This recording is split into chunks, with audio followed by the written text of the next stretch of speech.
sorry for the delay.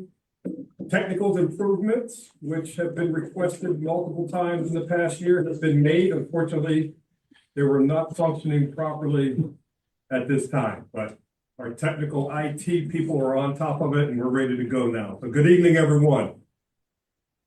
Good evening. It is approximately 4:13. I'm going to call Wednesday, May 21st at 4:15, Tweed New Haven Airport Authority Board of Directors meeting to order. Good evening, everyone. Good evening. First item of business is to approve the minutes from last meeting. Is there a motion to approve the minutes? David, is there a second? Second. Okay. Sorry, is there a second? Is there any discussion? Corrections? Comments? Seeing none? That motion is passed. Next order of business is the chairman's report. I'll be short, but very specific on this item. I'm sure board members from the past remember the fuel tax that was implemented several years ago. That fuel tax is in front of the legislature this session and is currently due to sunset July 1st of this year. If the current legislature takes no action on extending that moratorium on the fuel tax, then effective July 1, that fuel tax will go to 15 cents per gallon.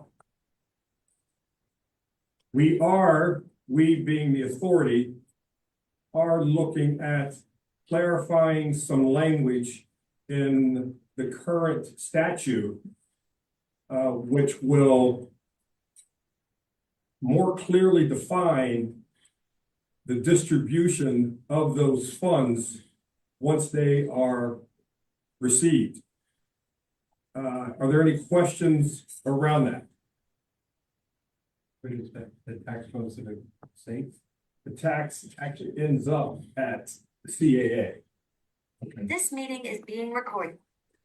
So the CAA then, by statute, can distribute those funds around general aviation airports throughout the state. We're looking to, again, strengthen the language in the current statute during this legislative session, which would clearly define how much Tweed New Haven Airport Authority is allotted based on the distribution and collection of that fuel tax. Okay. That's the only caveat. We don't know, but that legislation and those recommendations are in front of leadership. All right. If there are no questions on the fuel tax, Matt, do you have? Oh, I'm sorry, I didn't see two hands. Rich, you first. Yeah, Robert, just a quick question. So just to clarify, so that the Tweed is engaging only on the distribution of the revenue, not on the fuel tax rate. Is that correct? That's correct. Thank you. Ken? No, Matt was next. Oh, what? Okay, Matt, I didn't see the hands in order. Matthew.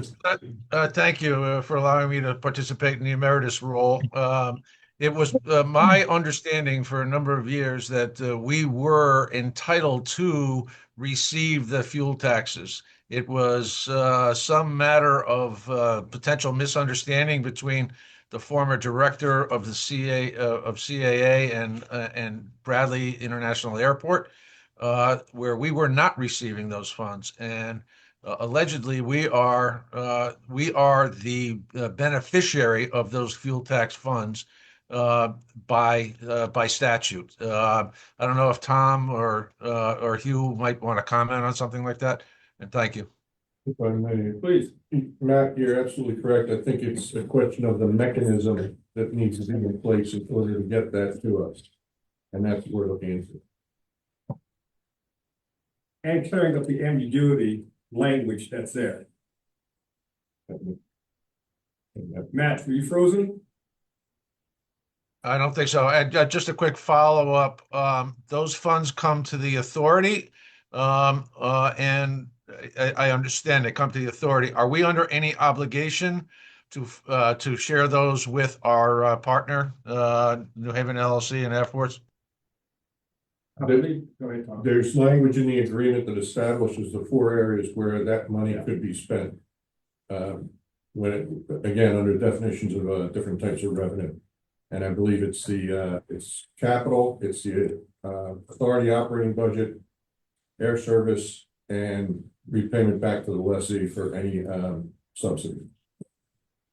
But it Thank doesn't specify how much, and so we do a local agreement for that.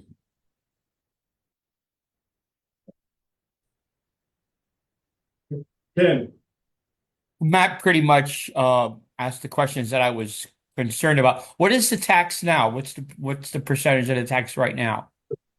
1 minute. Currently, it's been a holiday for 2 years. Prior to that, it was a percentage tax, and I believe it was about 8-point-some%, with 2% being grandfathered into the state. It's going now from a percentage base to a flat rate, and it'll be a flat 15 cents per trip. Okay. And if the legislature doesn't approve it, then it just goes away? There's no tax at all? No, that my understanding is the tax will still the tax will still apply. be collected. Yeah. It's how it will be distributed. That's a question. Goes away. Okay, all right. Yeah, the sunset, right, the sunset goes away. And none of that tax is shared with New Haven or East Haven, is that correct? No, The government's help. no. And what do we use the money for? Well, that's what I said. According to the agreements we have with Avports, there are 4 areas where our revenue could be, that revenue could be spent. And it's, again, I'm trying to remember, the authority operating budget, air service, repayment back to the lessee for subsidy, and capital items. Okay, all right, thank you. Appreciate it. It's in the lease agreement, yeah, the language, it says there's different types of revenues, and it's defined as a type of revenue, so there's 3 or 4 ways to use that. But it doesn't say exactly how much or where, so we would enter into a local agreement with it. You know, sign agreement with that. Holiday was for Mellow and Green. All airlines, Yeah, it was all all in the state. That include the private planes on the other side? It was a holiday. Yeah, I believe it was everything, everyone. Everyone had a holiday. Yes. How much more is fuel here than, let's say, Massachusetts or Florida? Is it expensive here? I don't know, I have to look. I used to baseline up on ran up the over. But, and understand there's different types of methods where airlines purchase fuel. Many of the airlines will have what's known as contract fuel. Well, they'll buy the fuel, but then have it delivered to the FBO for handling. And then, you know, typical retail fuel is what the FBO would buy and resell. Well, there's a different rate for airline contracts. So the tax applied to either All, one of those yeah, two, yeah. whatever is pumped into the plane. Before that, but yes. Yes. And that's pending legislation. Any other questions regarding the fuel tax? Okay, great. That concludes the chairman's report. Next up is the executive director's report. Thank you, Mr. Chair. Just a reminder, the annual Oliver meeting will be held on June 10th at 6 p.m. in Nathan Hale School. So you will touch on that in his report. The economic development analysis, you may recall the authority commissioned a study to be performed by UConn through the University of Connecticut Center for Economic Analysis. This work has been completed, and Tom will also provide a brief update in comparison to the prior studies during this report. On the FAA CIP, we met with FAA on April 30th to discuss various capital projects and funding scenarios. And as the dialogue continues, we'll be updating our CIP with FAA feedback on possible funding opportunities. PFC or passenger facility charge draft application has been submitted. User consultation meeting is scheduled for June 3rd at 11. Public comment deadline is June 2nd at 4:30 p.m. The proposed effective date of the collection is January 1 of 26 with an expiration of January 1, 56. And the imposed and use amount is $184,497,533. Statistics are in your packet for February. There's a 51% increase month over month. I'm sorry, from February this year, February last year. And year to date, the employments are up 28% or 138,018 passengers. And through February, for a 12-month period, the employment total is 626,251.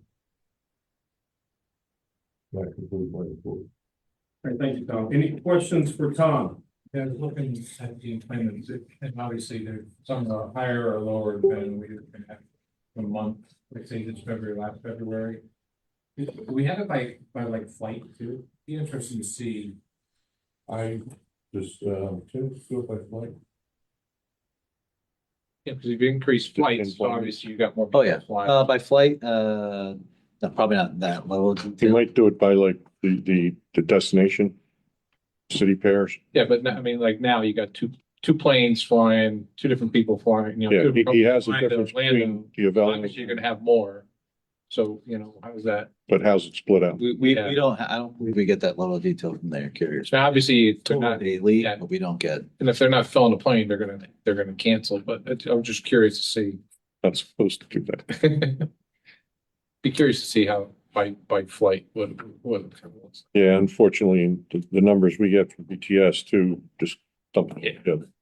Understand. Any further questions for Tom? Comments? Seeing none? Sabrina. Good evening, Finance everybody. Committee Report, Good evening, everybody. Yes, you're on mute. we have reviewed the report for March's financials. Hold And on. can you hear me? No. Do this. Can you hear me now? Yeah, we can hear you. Awesome. Okay, so I am going to ask Tom to present those financials to you for review and approval. Can you hear me? I don't think that they can hear me in the room. Yeah, we can hear you. I don't know, maybe it's the room. It's not. Yeah, I think it's the room. Tom is going to, okay, I'll text She him. doesn't look like it. Sabrina, can you hear us? Got you now. I can hear you. Can you hear me? Nope. Sabrina, if you want Tom to present. Shoot. Serena, I just texted Yes, Tom. your hand's up, yes. But I'm gonna assume you raising your hand means you want Tom to present the finance report. That is Yes? correct. Okay, Yes. great. Thank you. Tom. And thank you. And Mr. Chair, if you don't mind, after I do the financials, I'd like to present the budgets. Yes. Thank you.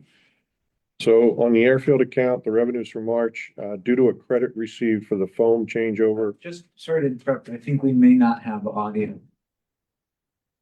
Check. Okay, stand by. Thank you. She heard you because she nodded. We So obviously. were working there for a while. Technology, it's beautiful when it works. Oh.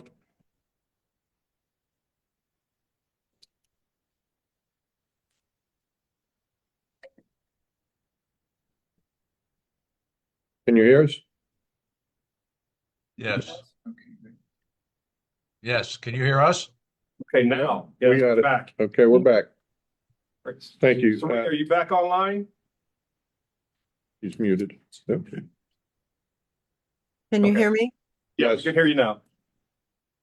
Okay, so I'll study in the airfield account, the revenues for March due to a credit received for the foam changeover. The actual revenues came in at 100,788, with expenses of 78,911, resulting in no need for a lessee subsidy this month.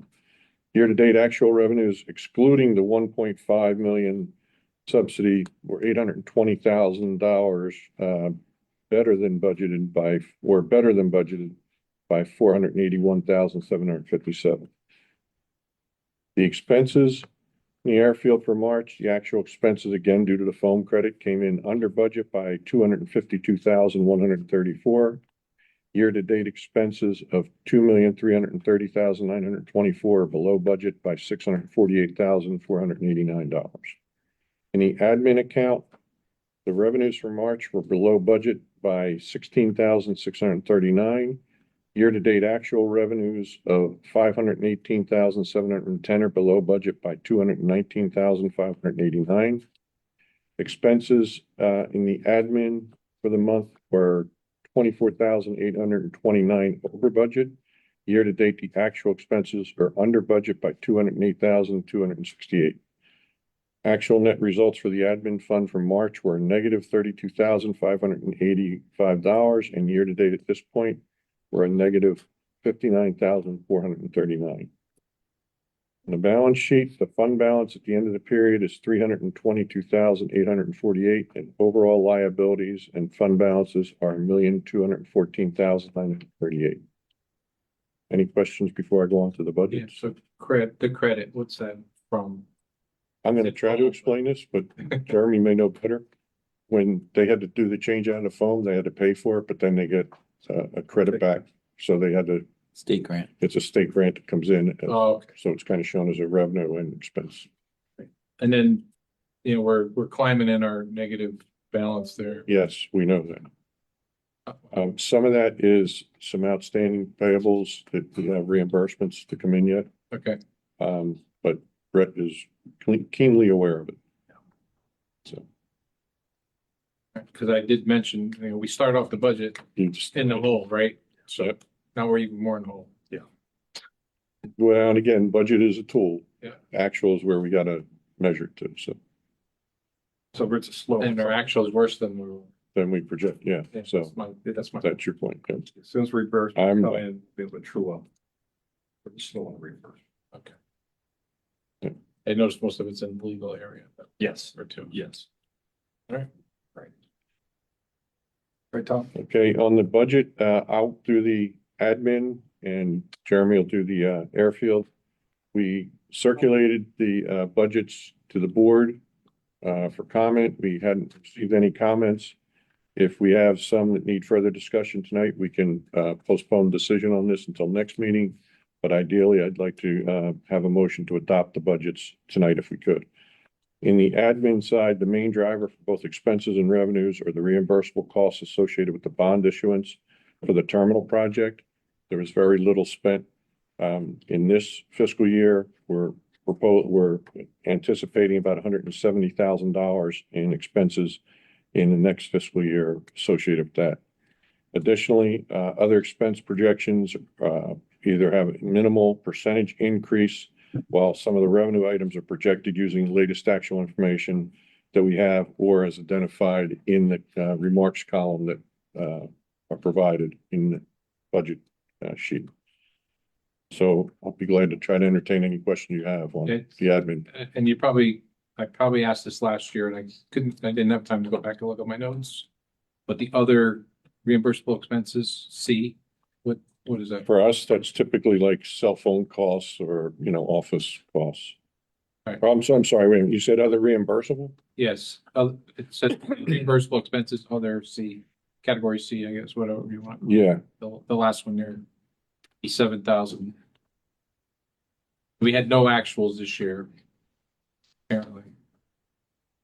give me 1 second, Mark, because for some reason I'm not looking at the right. You're on the revenue side of it. Yeah.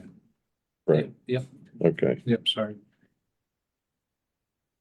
Yeah, there were none this year, and again, it's what's anticipated from a combination of legal and other So services, C. and some of that, Category C is. yeah, some of that's also reimbursable as well.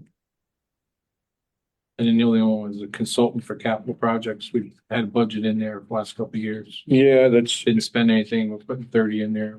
What's that? it's if we feel a need to have somebody represent the authority's interest in checking some of the design work that's being done, that type of thing. Okay. We've been very confident in working closely with the consultants that, working with Avport, so. But it's just in case we want a third-party opinion. That's all I had. Thanks. Apologize for not getting No worries. comments ahead of time. That's why we're here.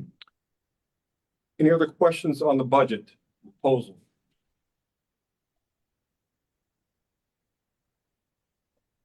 Okay. I want to table a motion on the budget proposal only, a motion to adopt. This is the admin. The admin budget. admin. Yeah, the admin budget. Is there a second? Second, Okay, I'm sorry, I need to know first and second. Okay, Mike and then Mark. Okay. Admin budget. Motion's been moved and seconded. All in favor? aye. Aye. Aye. thank you. Okay, thank you. Okay, that motion passes. All right, we'll move on now to the airfield and admin budget reviews. Yes, Jeremy? Thank you, Mr. Chairman. I'm going to share my screen if that's okay. And hopefully everyone can see. I have a brief PowerPoint here just to walk you through some comments on the budget. I think everyone's had the opportunity to review the numbers and be provided some brief descriptions, but I'll just give a little bit more background.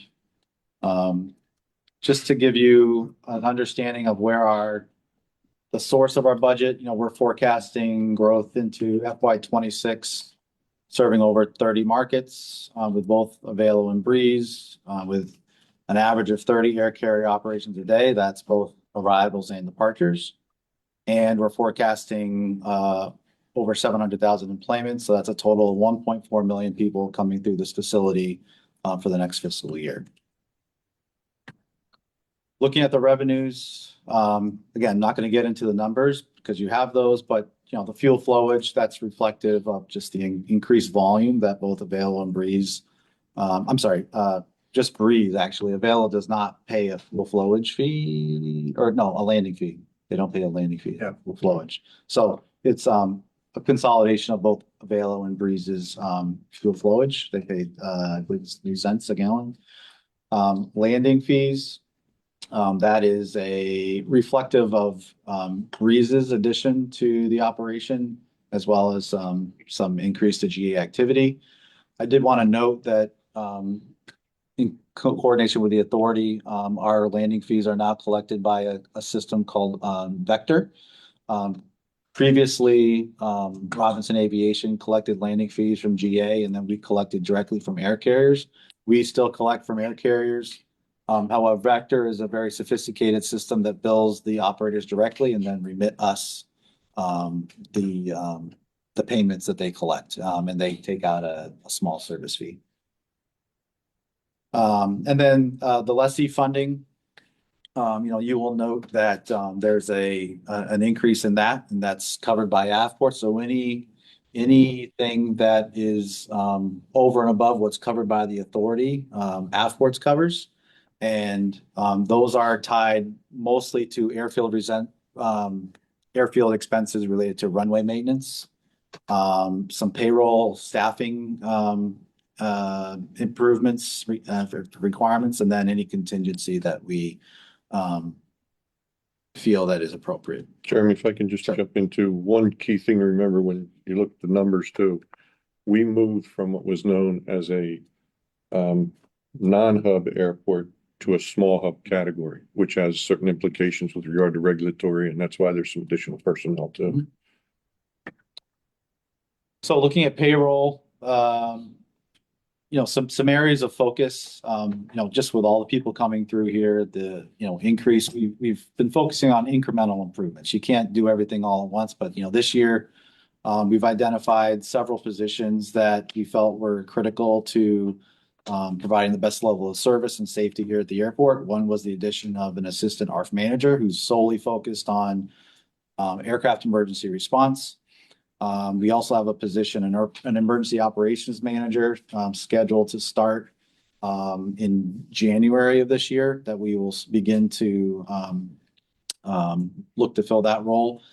That is a shared expense, 50% authority, 50% AFPORTS. The ARF is 100% airside. Emergency operations is 50-50 because there's a landside component to that. Another position is facilities manager.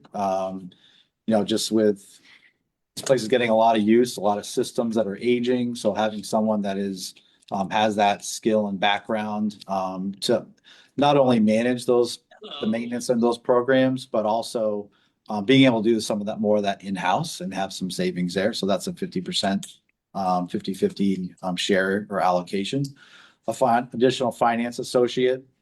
As we get deeper into our capital improvement projects, those are very complex, working with the federal government and all the grants and just the movement of money. And so having that support position to our finance manager as well as our corporate office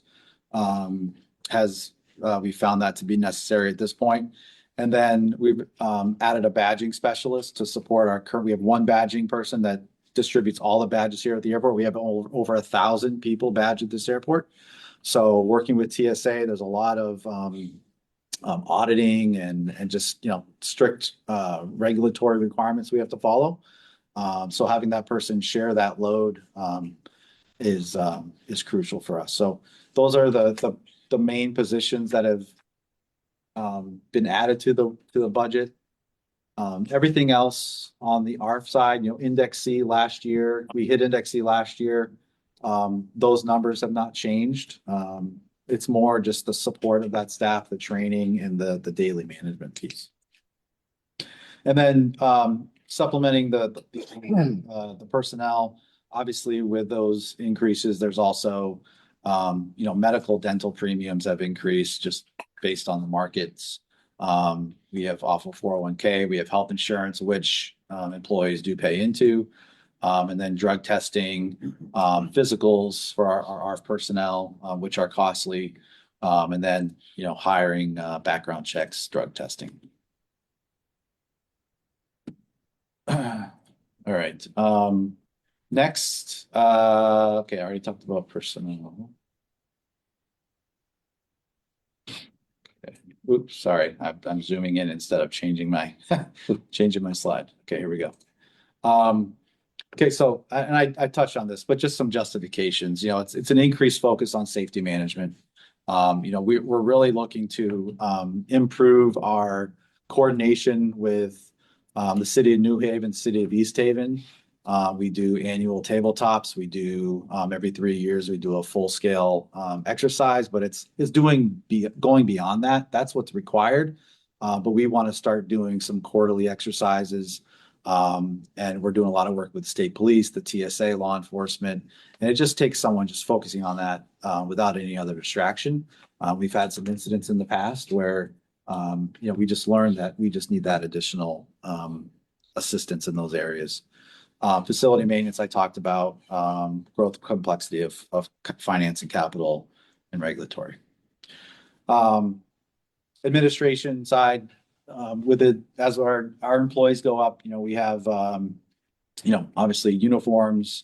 A piece of that is also our ARF equipment. The ARF suits are very costly. They have a 5-year shelf life, have to replace every 5 years.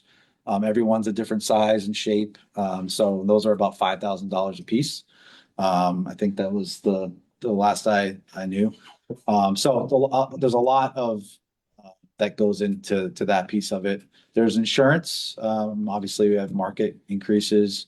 Rental, lease equipment. We're trying to do as much as we can in-house. So we rent, like we just rented a lift to replace a lot of lights around the facility, obstruction lights, just doing things around as best we can. And we have some vehicle leases. Airport ops contracts, supplies and equipment. That's our weather services. We have several services we subscribe to for weather. ARF equipment and supplies. That would include foam, our fire extinguishers, maintaining fire alarms and fire systems, technology, that's our laptops, that's the system that you have here that we've invested in. And then we're working on developing, our goal is to have an emergency operations center, so that there's a more formal, physical, facility that we have for when there is an event that people can come to and it's outfitted, ready to go.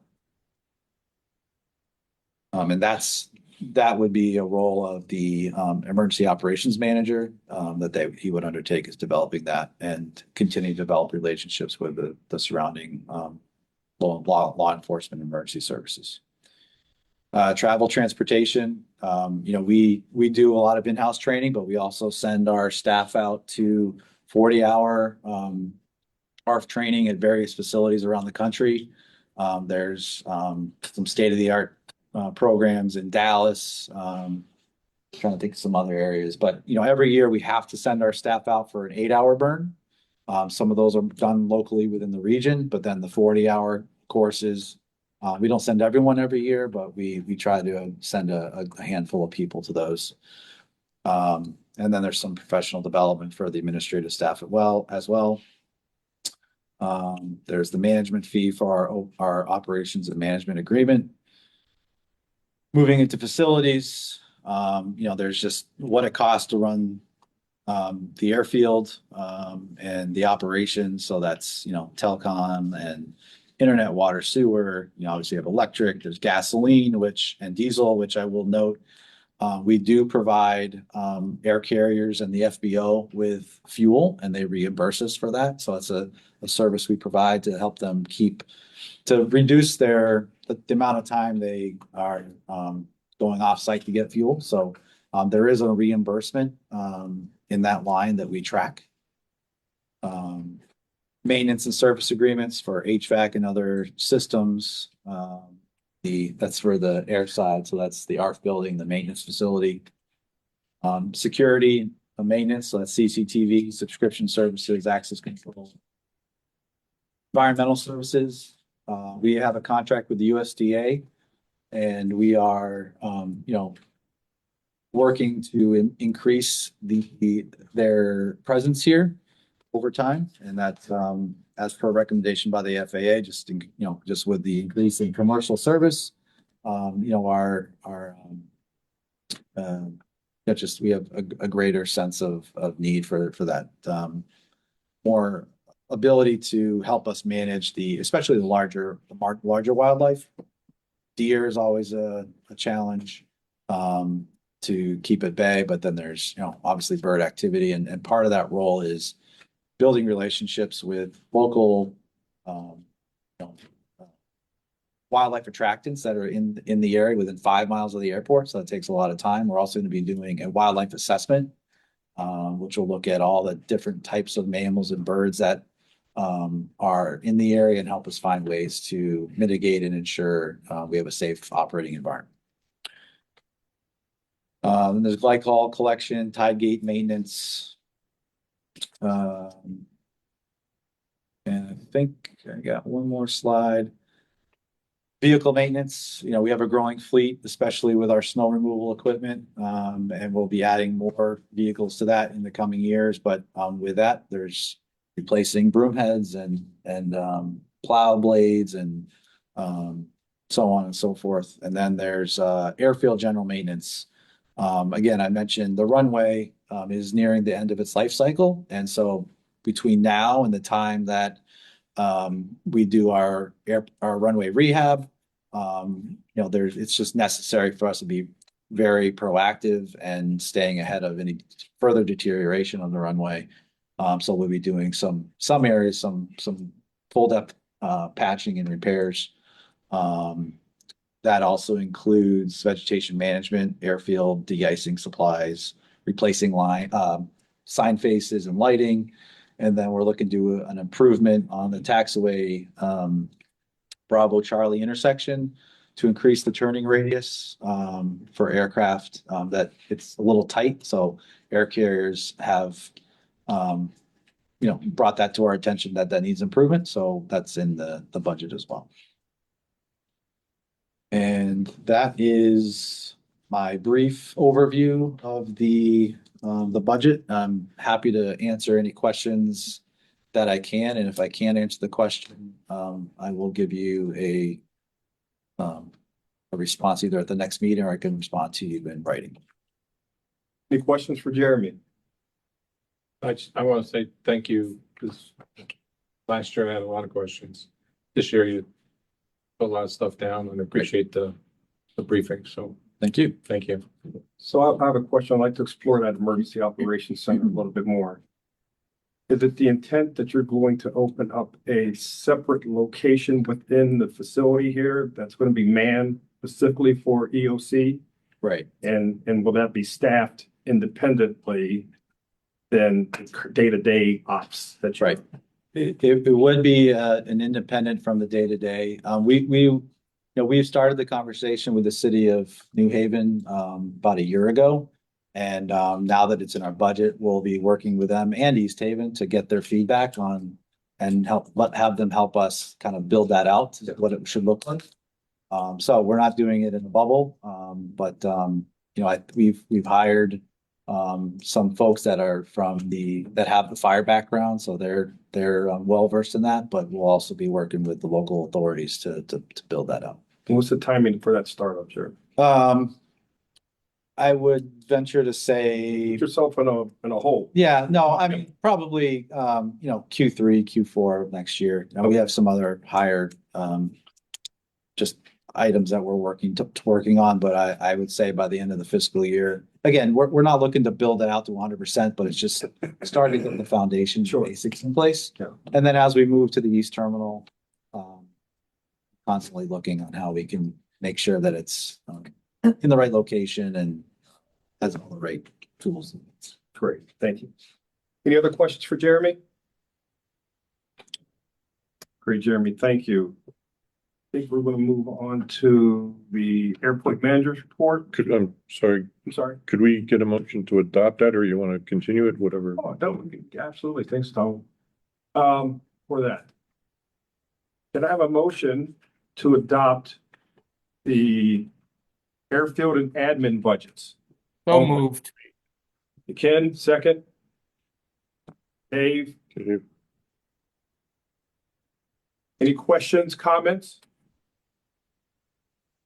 Seeing none, that motion passes.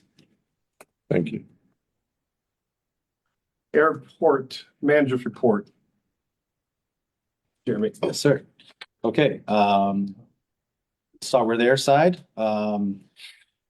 We had our FAA annual safety inspection, April 22nd to the 24th. We're working with the FAA and coordinating with Tom on some corrections and recommendations we've received.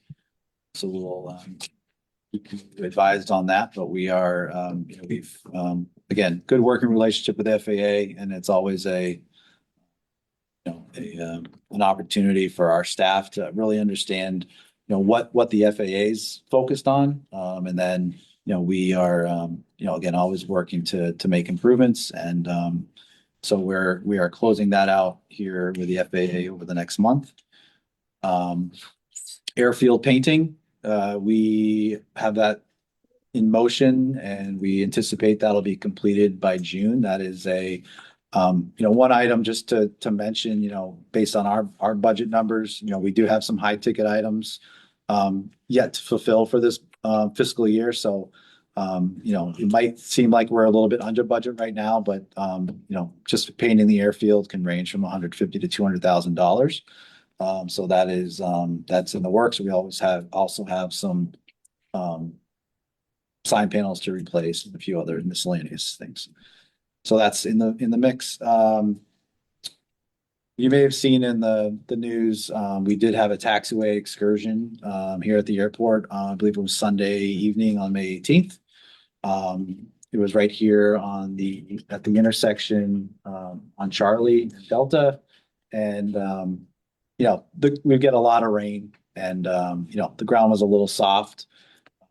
So it was, they just took the turn a little bit too tight and ended up in the grass. And so, you know, the local teams did a great job, you know, working with the local Trago Dugan team and the Breeze team. You know, we actually deplaned the airplane, took all the bags off to lighten the load, and then Trago was able to pull the airplane back onto the pavement.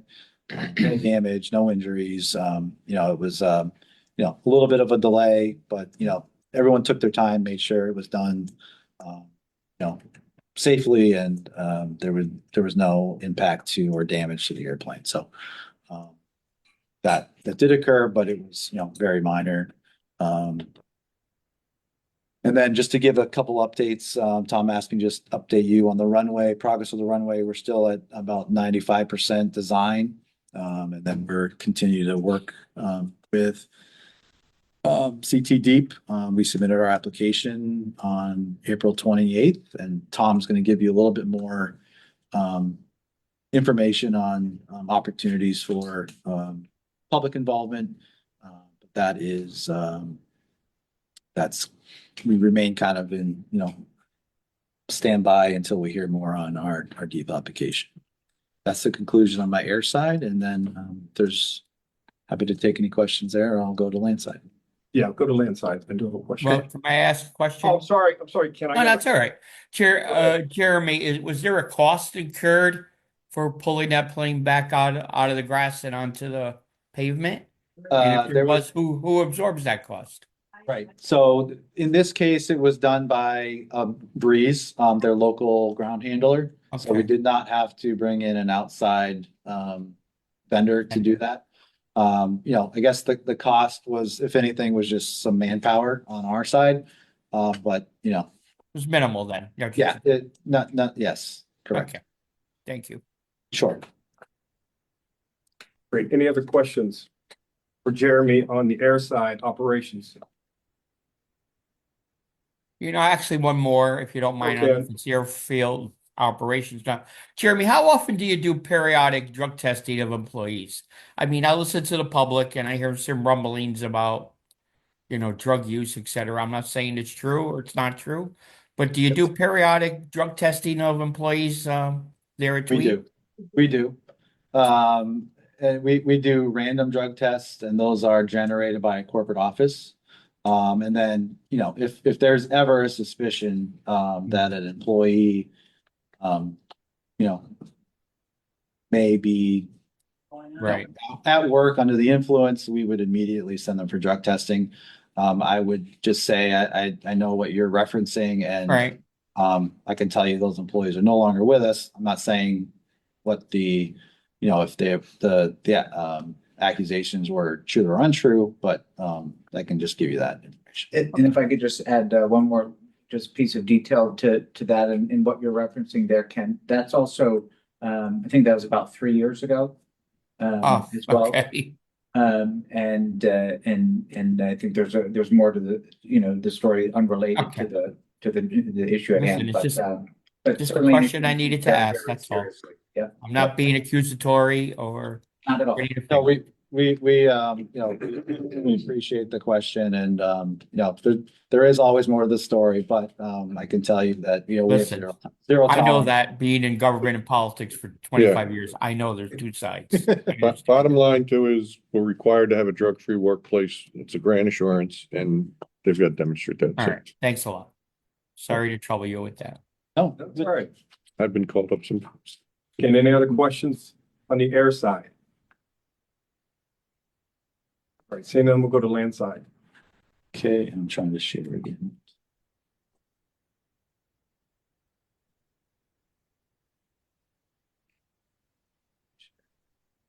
Oh, there we go. Got it. All right, I'm gonna share my screen one more time. And hopefully you can see that. So two projects I've spoken about before, and these are now actually coming to fruition. We're very excited. What you're looking at today is the layout of the existing departures terminal. You can see here, we have two, I don't know if you can see my cursor, but we have two passenger screening lanes. This is the queuing lane or queuing lanes. And then, you know, this is the entrance of the terminal. And then over here, we have your passenger check-in and where they'll get their bag tags. So that's what it exists today. We are close within the next Memorial Day, which I believe is the 26th, May 26th. In the evening, we will start this project. You will see this is the new we're relocating the wall that separates what we refer to as the sterile area from the public area. And we're adding this third lane to the checkpoint. Currently, the TSA, they can process approximately 150 people per hour per lane. So adding this third lane, we'll be able to do about 450 people an hour. Not only does that help us with, solving the issues that we've had in the past where there's delays and people are out in the elements, it expedites that process a lot faster. But it also provides us a contingency for if one of the lanes goes down, we still have, 2 lanes. TSA is committed to staffing these lanes. And so we're very appreciative of their support. They've gone out of their way to find us additional equipment. It'll be equipment that matches what we have today. And yes, it does impact some of our interior queuing space. However, like I said, the way that the amount of time that we'll save with expediting people through the checkpoint will help mitigate that. You'll notice here, we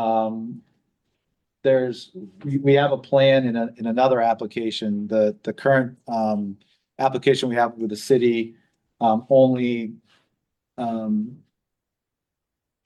addresses, adding this third lane, but we have an additional project that we're working on that will provide a motorized belt that will connect the baggage, the ticketing area, and the bags will go directly to the TSA screening area where the CT-80s are. And so passengers will no longer need to bring their bags around themselves manually and drop them off. Currently, they bring them all the way around to the front and they drop them off here, and then they go back and get in line. So that's another improvement that we're working on. And then finally, we're adding, I'll zoom out here just a touch. Can I jump in for 1 second? Jeremy mentioned that the TSA is committed to the staffing and the equipment. And he says that casually. That's a very big lift, believe it or not. It's to program that takes quite a while. And so TSA on top of it. And I just want to let everybody know it's not as easy as he makes it sound. Yeah, I mean, we'll have, close to 30 people we have weekly calls with TSA and 30 people, and they're pulling out all the stops to make this work. And, you may recall several months ago, we had, I forget the Washington headquarters lead was here. They were really adamant that, we're here to partner with you, and, this is what our commitment is, but we had to make a commitment too, and this is our piece of that. Chairman, I have a question. So I think this is fantastic, but I want to ask a question that may be on others' mind. So with the additional lane and the improved traffic through TSA, now you have those individuals, great news, through TSA, but now they're inside our terminal. Right. Right. A lot of congestion, a lot of backup. That footprint remains the same. So does that impact scheduling with flights of any type? Right. So most of that, the times that you're referencing are typically in the morning, or they'll be in the afternoon. But in the morning, typically, we'll have 5 flights going out, 6 flights going out, and those planes are at the gate waiting to receive passengers. So, unless there's we're fogged in and airplanes aren't moving, which we have contingency for. But those passengers go through the checkpoint and proceed immediately to their gate and start boarding. That said, we've also invested on Avport side, the land side budget. We have budgeted 5 customer service agents. Plus we've added a landside operations manager and 2 assistant landside operations managers. So when things are not going as planned, those people are there to manage the crowds. We also work very closely with the airlines. because they're our shared customer. But that's when those events occur, we do, if airplanes aren't moving, that means aircraft are not arriving. So we do utilize the space down here in arrivals for space if we need it. We're also adding this walkway, a sidewalk around the outside of the breezeway. That'll give some additional space to organize people. And then we're constantly looking at the weather.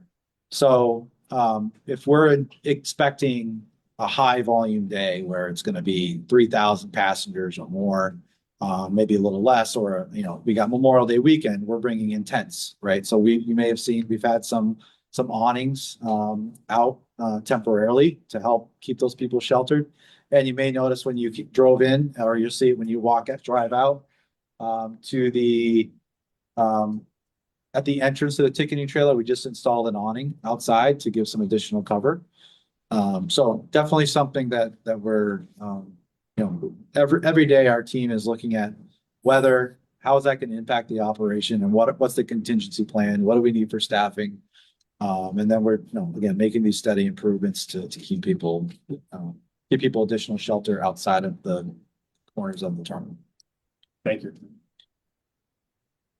Okay, any other questions on the checkpoint? I have one other project to share, and then that'll conclude my report.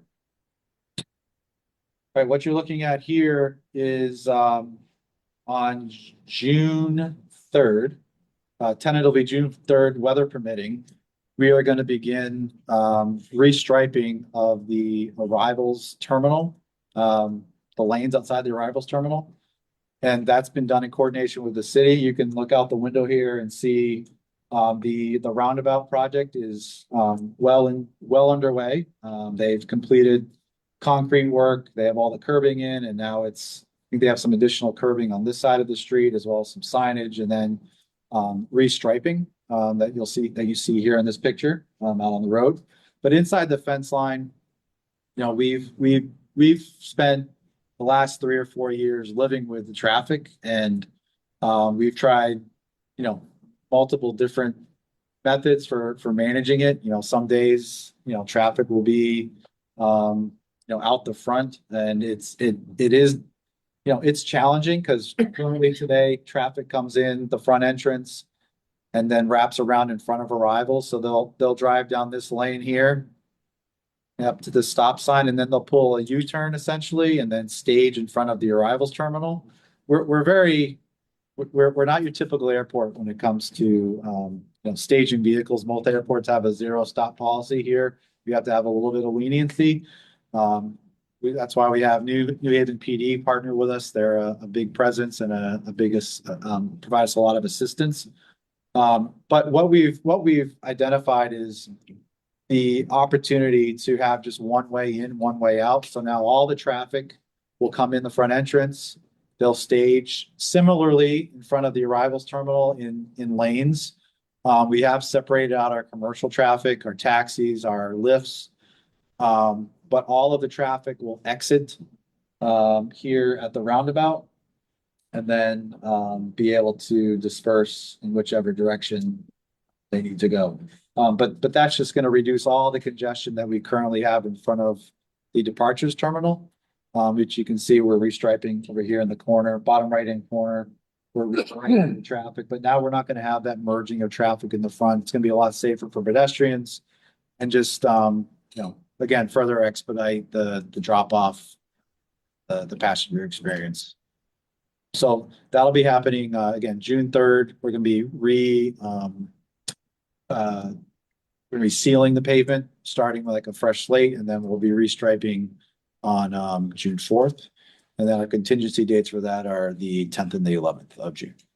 And if I could just quickly add on to that, or just briefly, just to emphasize here as well that this project, it's developed in response to concerns from residents around traffic congestion that we know happens on Fort Hale Road when you have the choke points here internally at the airport with one way in, one way out. As soon as you get a sort of a congestion right here in the center, it kind of spills back up and goes up Fort Hale Road.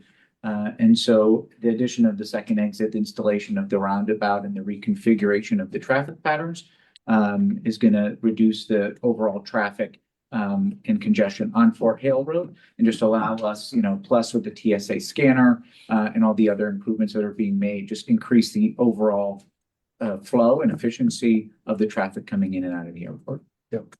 Thank you. So everybody's gonna exit out that gate. No, so just traffic that is for arrivals. Picking up. Yeah, so what'll happen is you'll enter in as you do now normally. If you're traffic coming to drop people off at departures, you'll go as you normally do, curve in front of the departures building, do your drop off, and then you'll continue back around and exit the way you came in. And if your arrivals traffic picking somebody up, you're going to continue on as you do now, but instead of being able to turn around, all arrivals traffic will be put into the one-way pattern that'll face a roundabout. Exactly. That's what I meant. Yeah, okay. So everybody that passes through here, everybody goes out that way. Exactly.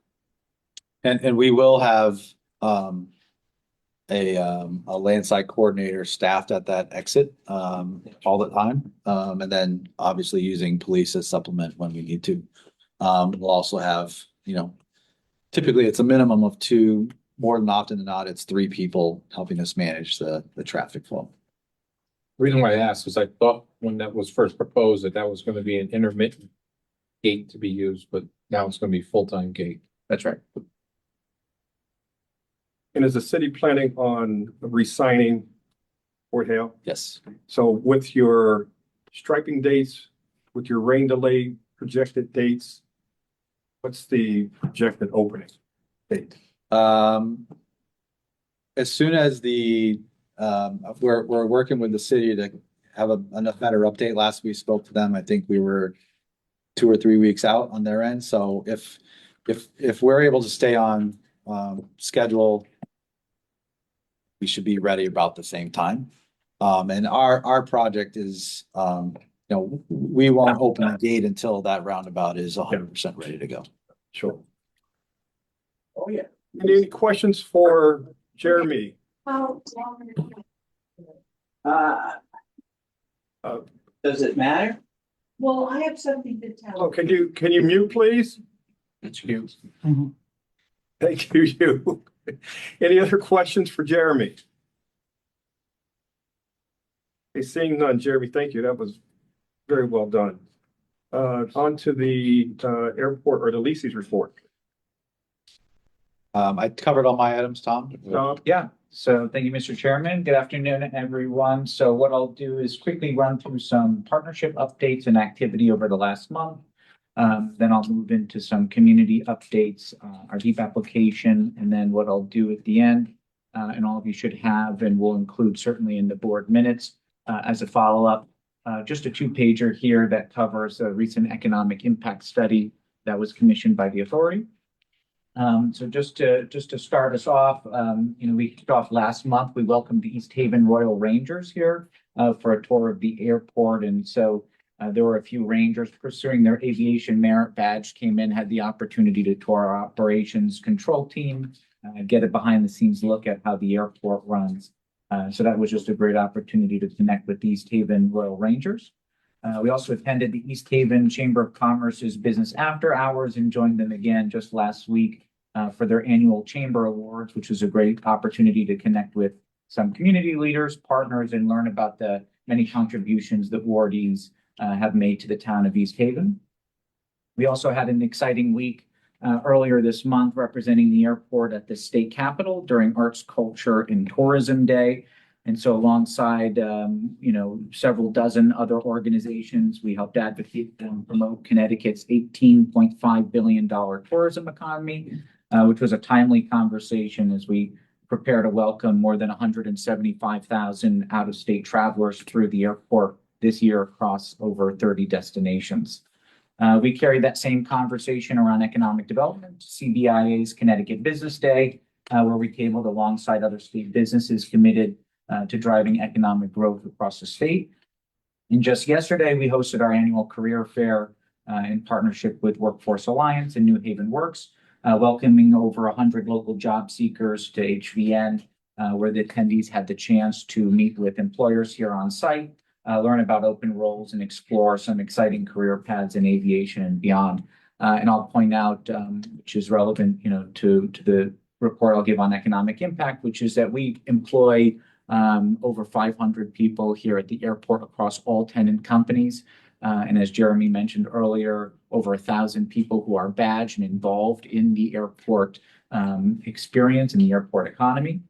And so it was just a great chance yesterday with the annual career fair to connect some local talent with the open job opportunities that we have, and just see the excitement and enthusiasm people had here yesterday.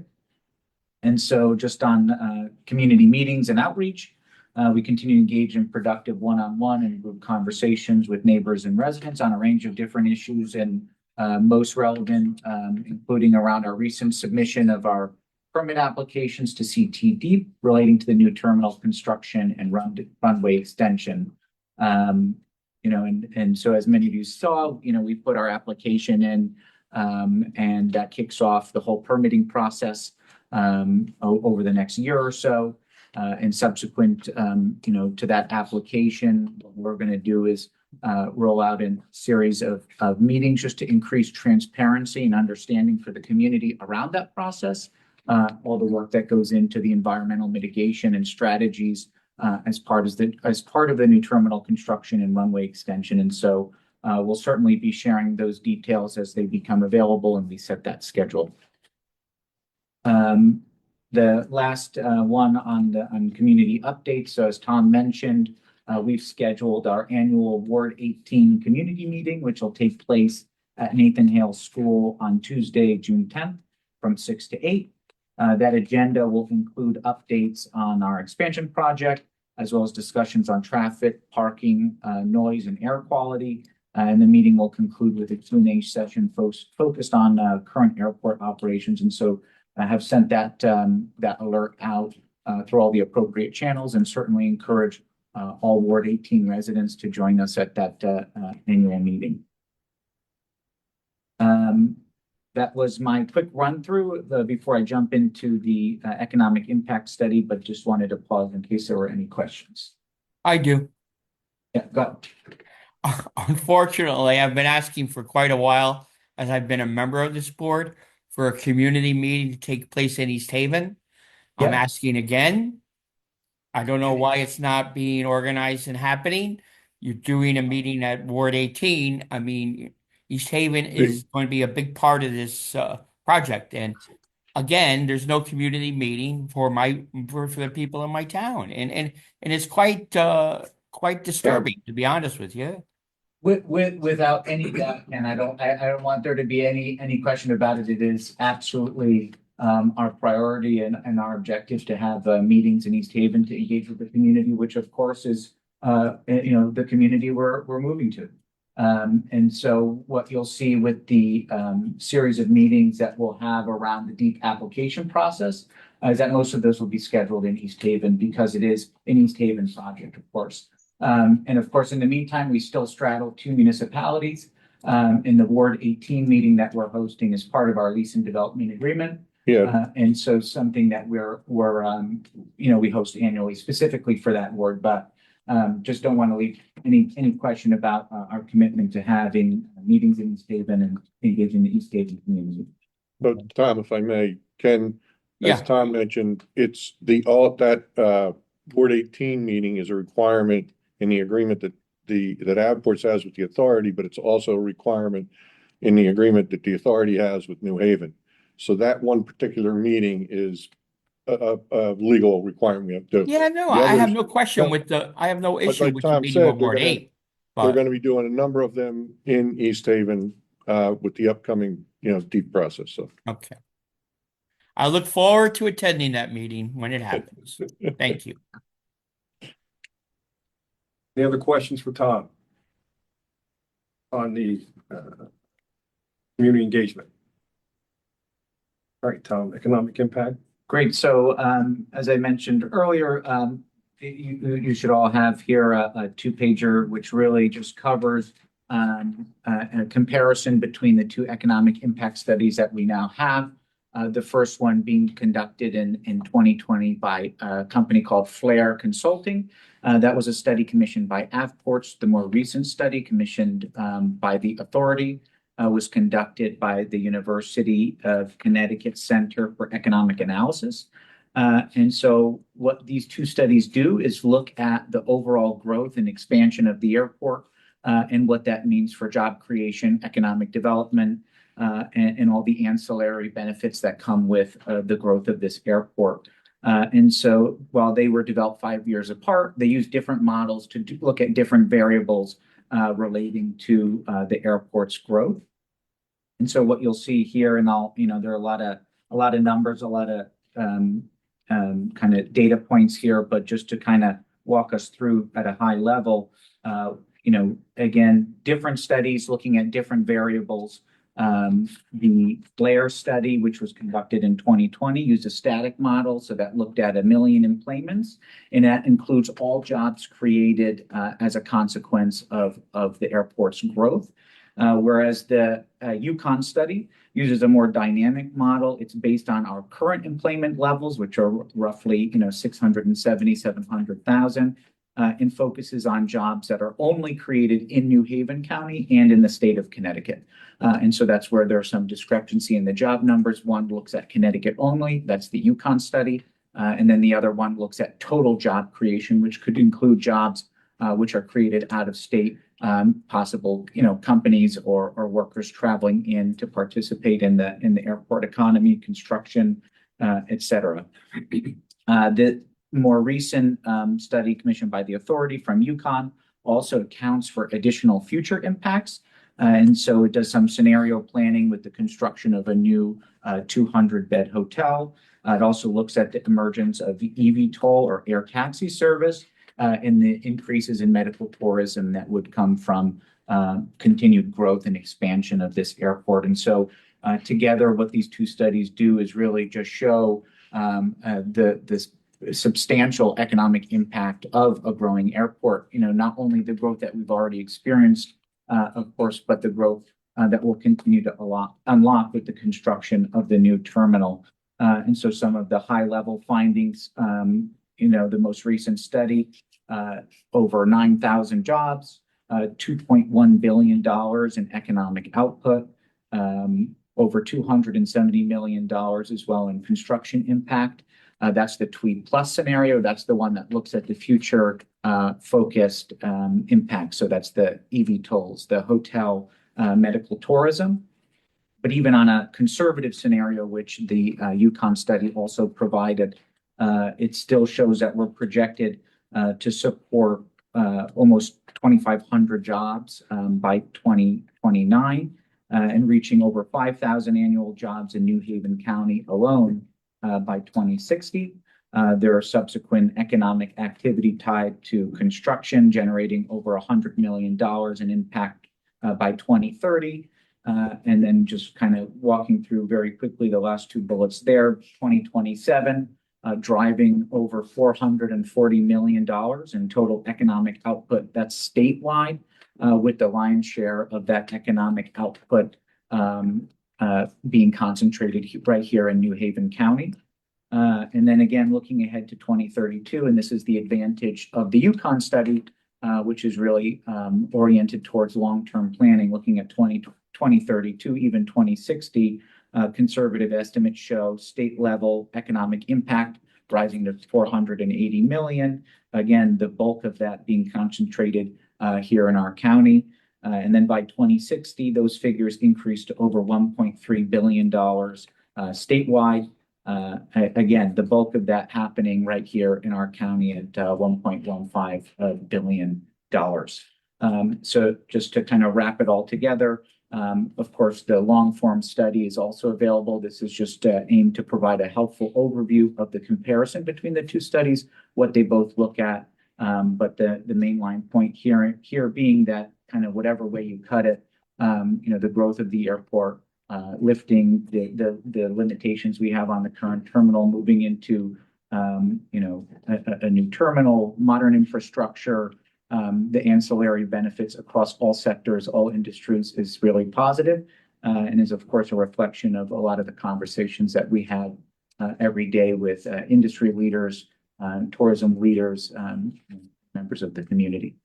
So I'll take a quick pause and happy to answer any questions. Any questions for Tom? Uh, Judy? yeah, hang on. I have a question. So I know the bulk of this obviously is in New Haven, and you've directed all your economic development that way, but you've directed none to the East Haven. I'm on the Economic Development Committee, formerly on ZBA.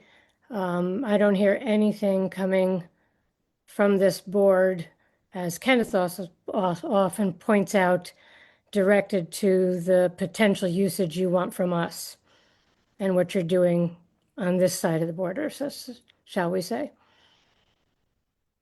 Yeah, sure. So, I mean, I would say on that point is that we don't necessarily, as an airport, direct economic development. Economic development is an opportunity that's taken advantage of by the private sector, by tourism industry leaders, all the different sectors, that can take advantage of the growth in passenger traffic. But I would certainly, in as friendly of a way as I can, push back, as I think that there's an incredible economic benefit, not just to New Haven, but to East Haven. All the shoreline towns, the state of Connecticut has a lot to gain from the growth in passenger traffic here, not just from the perspective of industry, which can take advantage of air service from a connectivity standpoint that employs and people in the region, in East Haven and New Haven. But from a tourism perspective as well. I mean, East Haven is a beautiful town with incredible coastline and cultural assets. Those are things that people will come to visit and experience. And I would, say without any reservation, our door is and has always been and will remain open to any way we can partner further to the benefit of East Haven across all these different sectors. And so, it's again, the growth of this airport across every level is an advantage that anyone can take advantage of. Any opportunity that we have to lend a hand and to leverage that is certainly something we'd be more than happy and willing and are ready and able to do. May I add to that? Go ahead.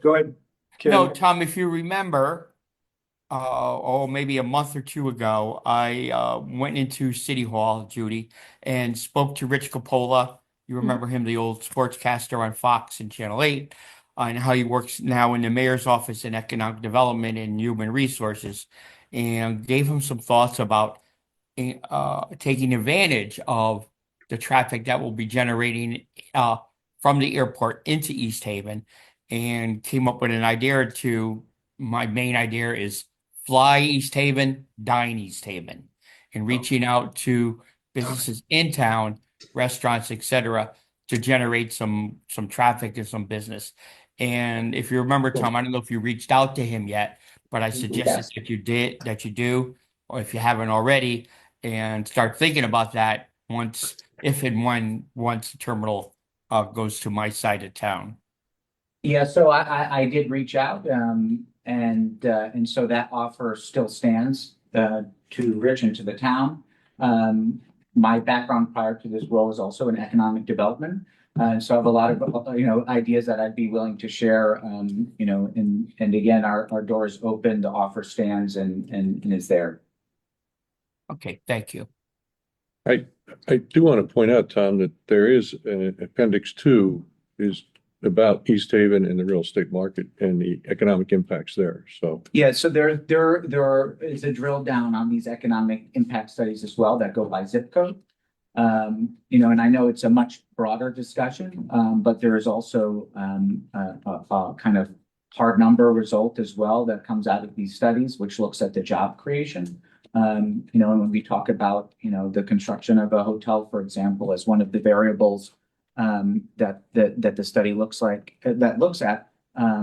doesn't say where, and that 200-bed hotel can be constructed in East Haven, can be constructed it's to those, who take advantage of this opportunity. But again, those hard numbers, looking at thousands of jobs created in the zip codes that cover the area in and around the airport.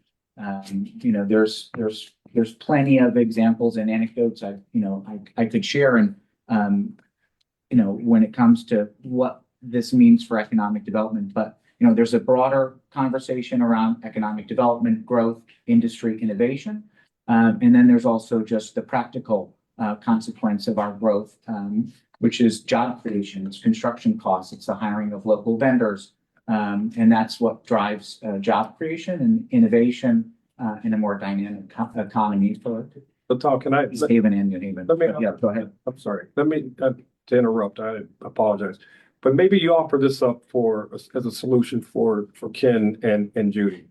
Maybe you take that section of the economic development report specific to East Haven, set up a meeting, even potentially invite Judy and Ken and set up a meeting with Rich Capola and go point by point and through that section of the economic development per East Haven, and then have a further conversation. Thank you. More than happy to do that. If I Thank could interrupt, maybe you just set up a meeting to come to our Economic Development Committee, which meets, I think it's every Thursday, every 3 weeks or Wednesday, whatever. Yep. We do have a committee. It's active. We're working hard on it. And certainly Ken could come and sit in on it, et cetera. But we have lots of plans going on, lots of things we talk about. So if you want to set up something with Rich on a night that we're having a meeting, that would be probably the most important way to do it. Would be more than happy to join and appreciate the opportunity. Great, thank you. Any further questions for Tom C? Great job, Tom. Thank you very much. Point 7 on the agenda is reports and action items. We have none. Point 8 is other business. Is there any other business that needs to be discussed? Any other business? Hey, I actually do. I'm sorry, I'm a pain in the All neck right. tonight. That's why. I it's guess here. I must be feeling better, huh? Yeah, you look. Is it appropriate to talk about the design phase of this terminal now or in the future? I have a couple of issues to raise. Couple.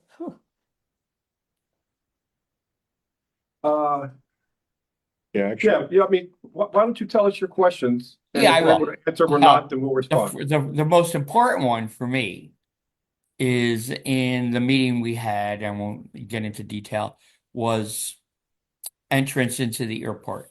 4-lane road, going each way, which is great, alleviates traffic.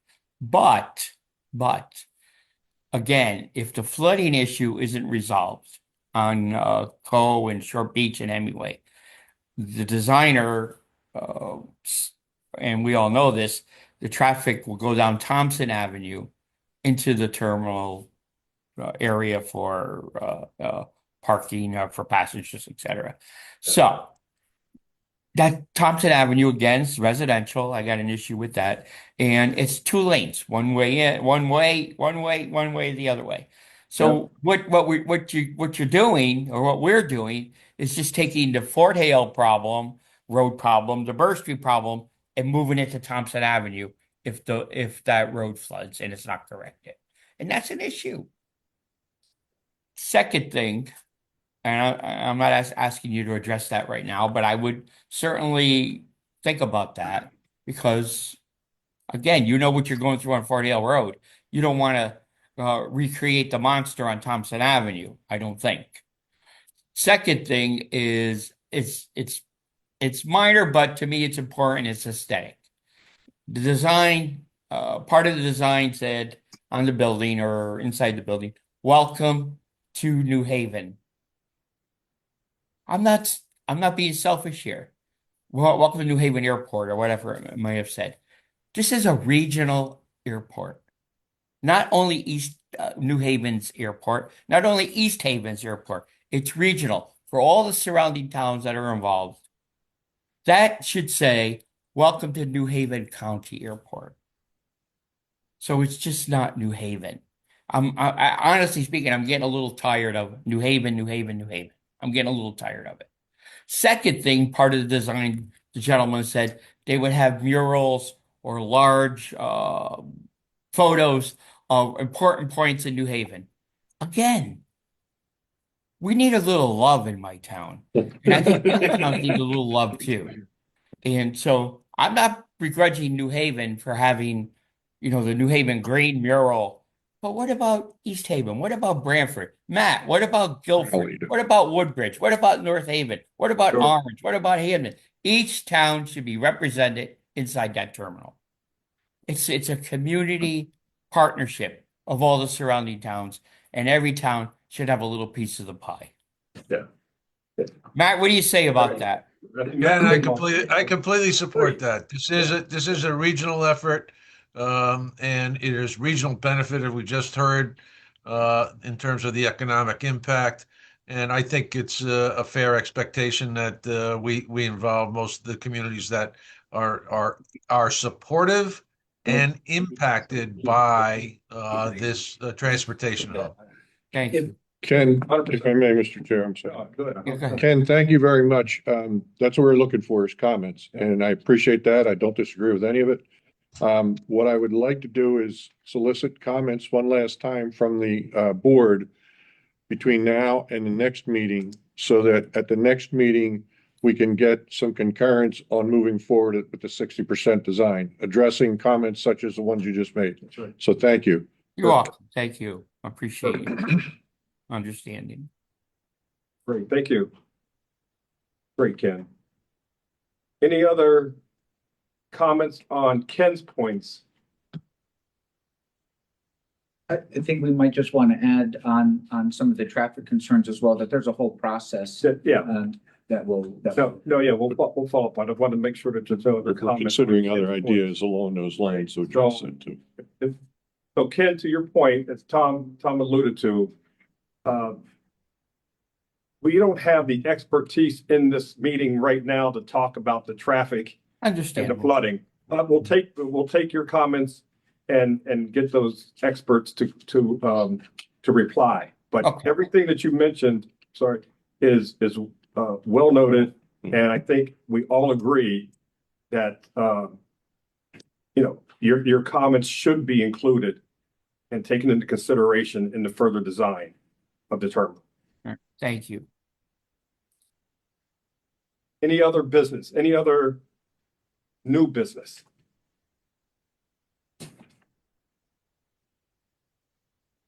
Seeing none, we'll move to public comments.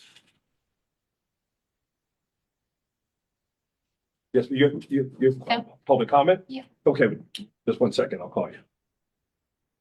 You want the person online first or the person? Yeah, we'll take, she had her hand up, so we'll go with her first. Are you ready? Are we ready? Okay, hold on for a second. I'm ready. Okay, fantastic. Yes, ma'am. Could you stand up, please, and just state your name and address? And we have supposed to be new technology, even though it didn't work out that way. We're getting there. We're getting there. Can I just have that brochure in the middle there? Can you read me that? There you go. There you go. Yep, one of those. Okay. Okay, thank you. So my name is J.C. Wyatt. I live in Branford, Connecticut, and do you need my address? 84 East Main Street, Branford, Connecticut. I commented a couple months ago about the not concern, more appreciation and compliments that I see that this airport is expanding and looking into a better future of what we should be traveling here out of this area. Some of my comments I would like to add to this board tonight is one, looking at the improvements in parking and being an employee here, we realize that I'm sure that property over there that I'm seeing out the side might be great for one day for an employee parking, because it is very difficult to come in and out of this airport. And that would be one of my comments to hope you guys would maybe consider some of that information. Two, we just heard somebody, commented about the name of the airport, and I'll give a little brief because some people weren't here. I own expandtweed.com, and I've been in business for most of my life in Branford and on economic development. And I see that this is a serious choice now is, where is this airport going to be? As I have people saying, is there's a line down this airport. What is East Haven getting? What's New Haven getting? That, I think, as a public, we need to look at and say, hey, this is one airport, not separating it from a line that's in the middle of it. So Economic and East Haven should be looking at how they can improve residential, dining, business growth on their end to bringing here, and not this board to be positioning what can they do for them.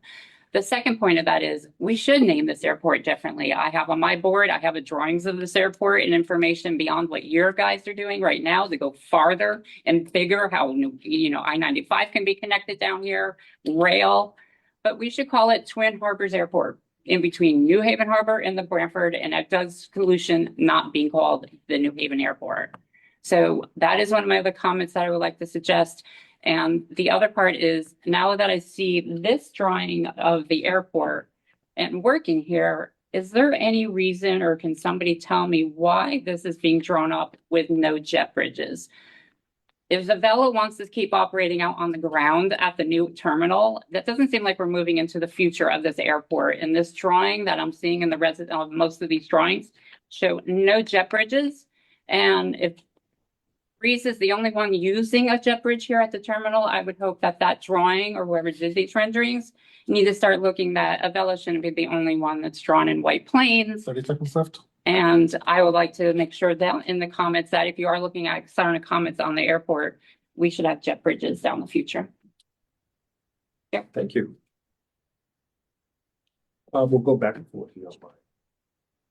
Okay, we'll take one online. Michael Giordano, good evening. Good evening, folks. Michael Giordano from Juno Beach, Florida, and a common return passenger to Tweed, New Haven, my hometown of East Haven.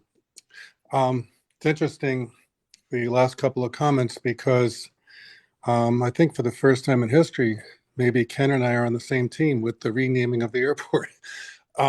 I've made suggestions in the last couple of years that my dream would for it to be called the Southern Connecticut Regional Airport. And I was told by someone, I can't remember who, that there may be some agreement with somebody that the airport always has New Haven in the name. So I guess New Haven County would suffice if they went in that direction. But yeah, I agree. I think it's time to get a new modern regional name for sure.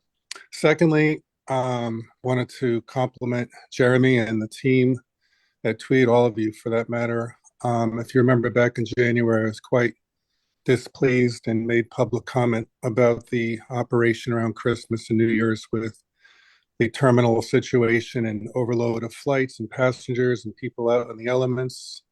And I was very disappointed. But based on today's briefing and some of the stuff I've heard in the last couple of months, things have gone a lot better even before the third security line opens. The way you guys, and you've mentioned in previous meetings, handpicking passengers, you know, if there's an hour before the flight time, okay, go down the line, who's going to West Palm, blah, blah, blah, let's get you through quick. And the amount of people missing their flights has reduced dramatically from what I've heard. So I appreciate that.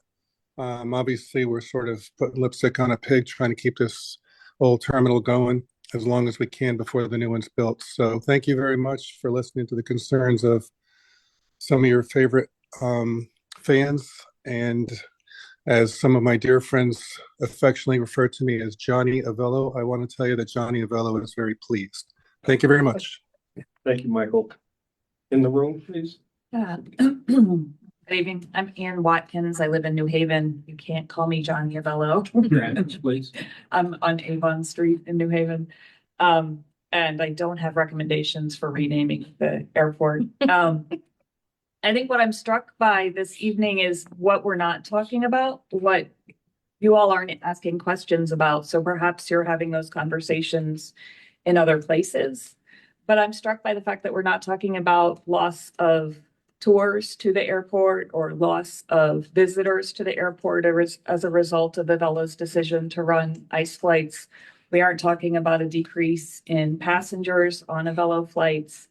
There's a lot of data that if I were on the board, I would be curious about. And again, you may be getting that data other places, but I'm surprised not to hear you asking about it. I'm curious about that data, certainly as a member of the public. And when we were last before you sharing our concerns about Avelo's decision to put profit over humanity, you responded not to us directly, but in the press with a call that you were going to maintain neutrality. We know what neutrality has given us through history. And as you know well, the authority does not need to maintain neutrality. You oversee the New Haven LLC, which subleases to Avelo and to Breeze. You oversee this company engaging in the forced removal of human beings. Right now, Avelo is so busy running ICE flights that they couldn't even be bothered to show up for your job fair yesterday. So did you man the tables? Did Avports man the tables? Who manned the tables?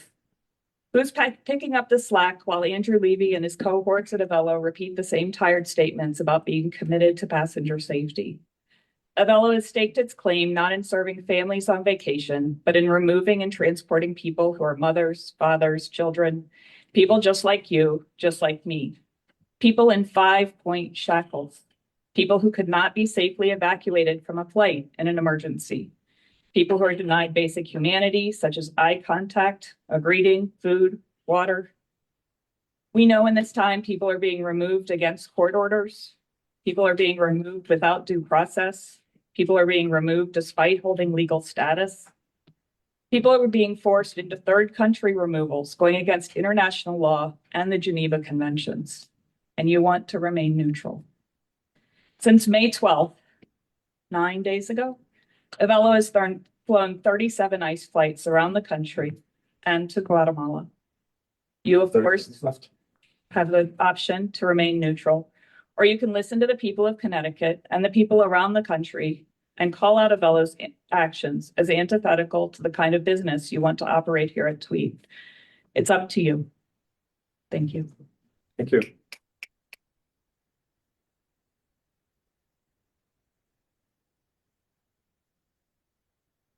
Catherine Bennett, name and address, please. Hi, I live on Thompson Avenue in East Haven, and I want to thank the last speaker. I certainly agree with you, and I hope Avelo does something about that. I also appreciate, Ken, what you said about the traffic and Thompson Avenue. Excuse me. I live on Thompson Avenue, and the thought of using Thompson Avenue as an alternate route to and from the airport is just horrifying to me. It's a narrow street, even, you know, it has 2 lanes only, a lot of houses. It would be just awful. And as we know, we live in East Haven. There's not many ways to get in and out of that area around the airport.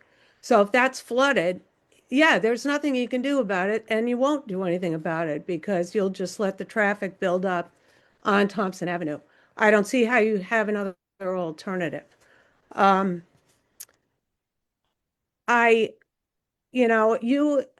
With this economic and everything and changing the name of the airport, it's not going to do anything about the fact that this airport, our town, East Haven, these neighborhoods, and the neighborhoods around the airport in New Haven are being sacrificed for this airport, or the sacrifice zones.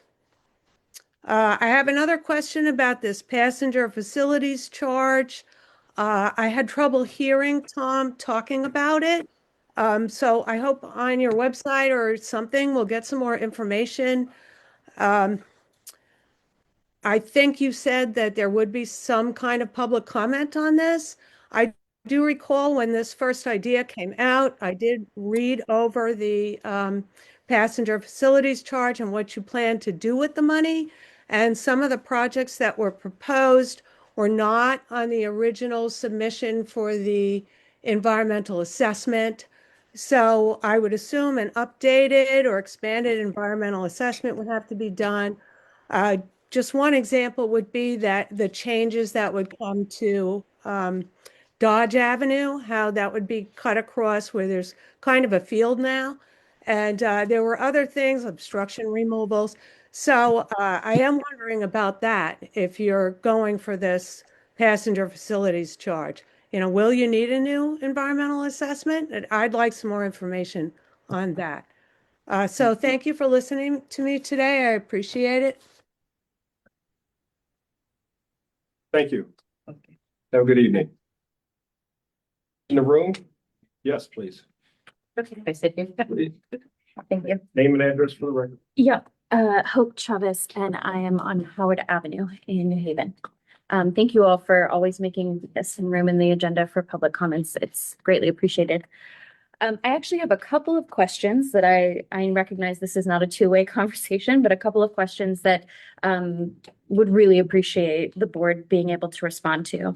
And both of these are questions stemming from conversations I've had with Tom and others here at the airport. I've been told, as has the rest of the New Haven Immigrants Coalition, that there is some federal regulation that actually has gagged you from being able to make any kind of comment about the operations of a private company. Obviously, in this case, Avelo. I would love to know why that's happening. I would love to know the citation of that to understand that, because that to me is a terrifying gag on your freedom of speech as a company yourselves. So I would like to understand where that's coming from, if that is in fact true. The second is that I've heard that there is some law, regulation, guideline that is allowing the federal government to tell you which airlines have to operate here. As I understood it before, and from my own research, certainly the federal government approves the airlines if you want to contract them, but I have never heard of an airport being demanded by the federal government, you must work with these airlines. And again, that deeply concerns me from different advocacy points. So I would love to understand, since both of those have been talking points from members of of the authority and AVPorts and so forth, I would like to understand that better. I recognize that there's, I'm on a board myself. It's a nonprofit, but I recognize the position that you all are in to really prioritize the financials, the operations, what is often called the kind of brass tacks of it all, the practicality of it all, and making cases before you about the emotions and the what's happening here with these ICE flights that are being conducted by a company that you allow to contract here. It might seem outside of your purview, but I just want to be really clear about the moment in time that we're in. So many of these removal flights, and we don't have enough data yet because Avelo has only just started these, but so many of these flights are taking people not in deportation. It's not returning them to their country of origin to go and live their life, not removing them for laws they have been or crimes they've been convicted of, but instead is taking them to prisons in other countries. And not to be, it is not hyperbolic to remind us all that Auschwitz was not in Germany. So being complicit to any degree in this process of people being removed into prisons, I just think is so unconscionable. So I have a couple of recommendations, because this idea of neutrality, I believe, is not real. We know that speaking on something is taking a position, but not speaking on something has actually sent a message to this community that you're fine with this. So a few things you can do.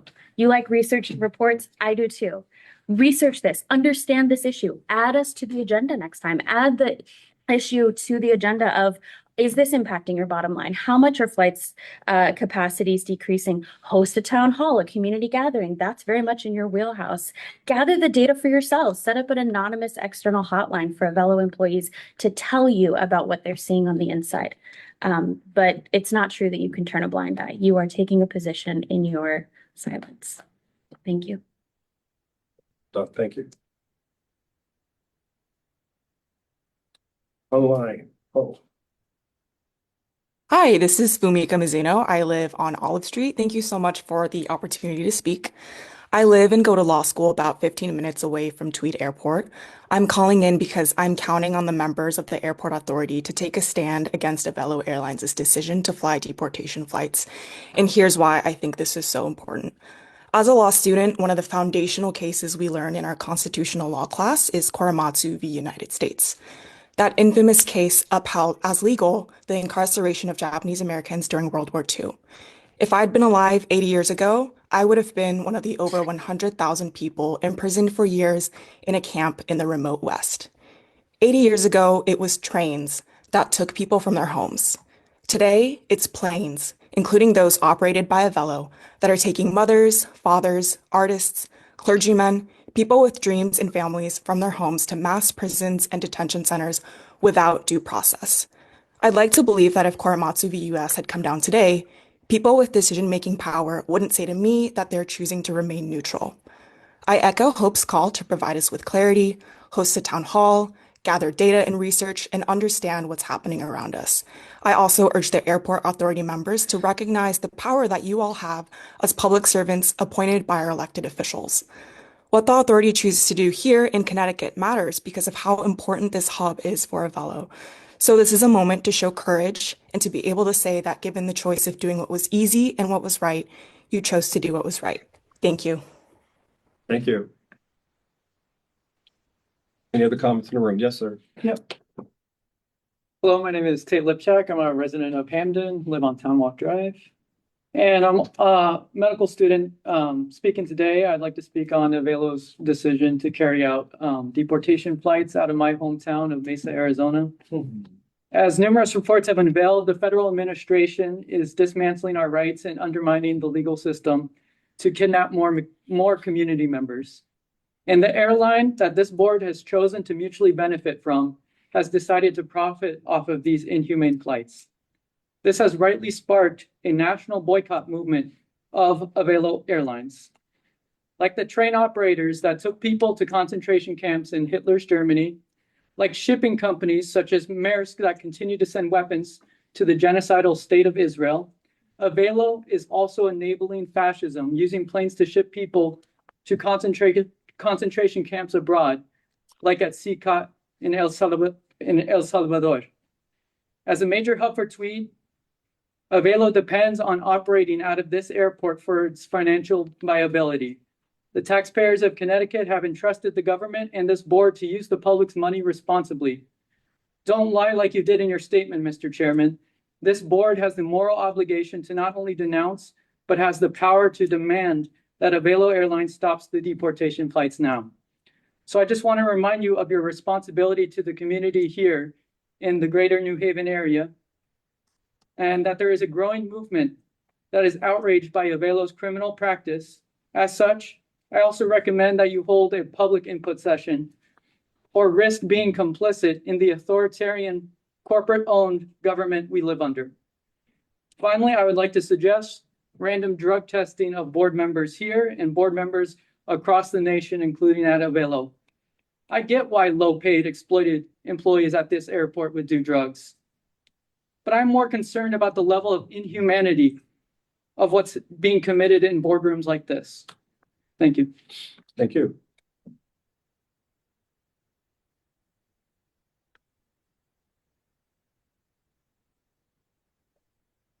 Dean Plummer, good evening. Name and address, please. Hi, my name's Dean Plummer. I live in Madison at 84 Fawnbrook Circle. My family and I use Hartford and Providence airports regularly, and we've been looking forward to flying out of Tweed again, which we last did when US Air was available. But I'm a little worried about what happens if Avelo fails. It seems like they entered into that ICE contract because of financial difficulties, and this boycott is going to further weaken the company. And I was wondering if a contingency plan has been developed for the continual expansion of Tweed if Avelo becomes unable to continue to be part of that expansion. It seems like they're beginning to take notice, and I only think the drumbeat is going to get louder on them. Is there a contingency plan?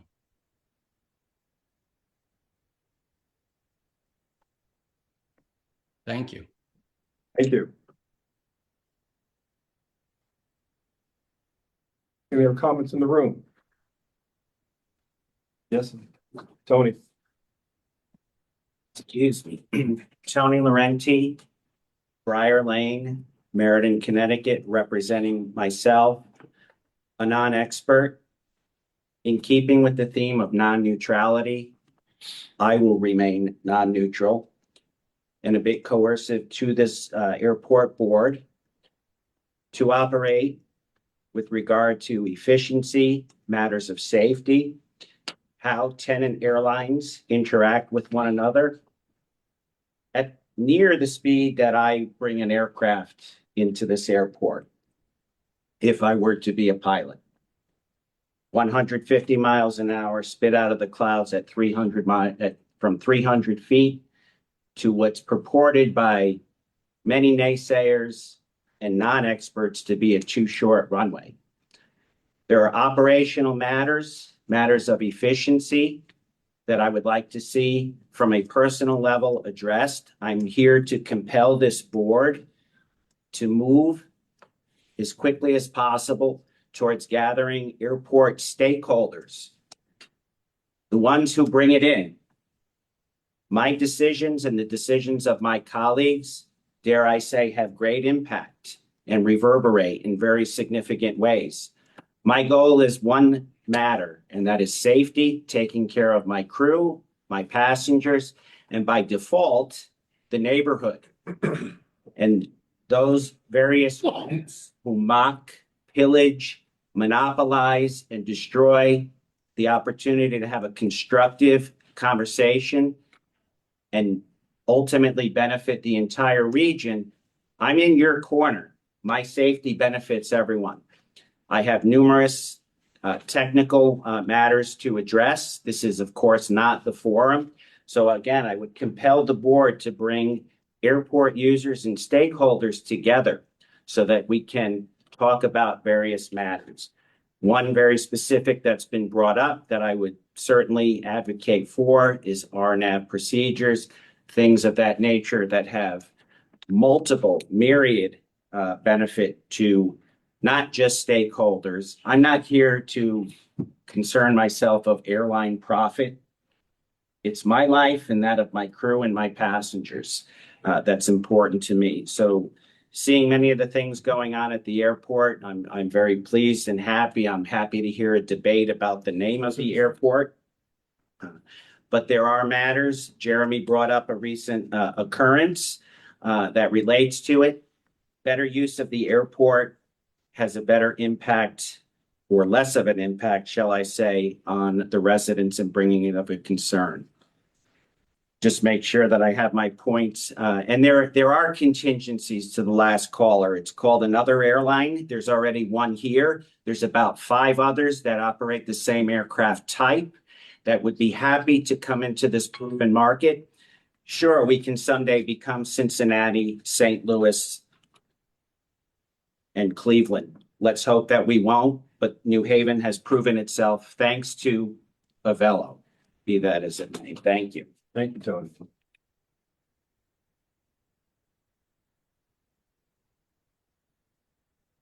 Gloria Bellachico, good evening. Hi, Gloria Bellachico, 300 Lighthouse Road, New Haven, Connecticut.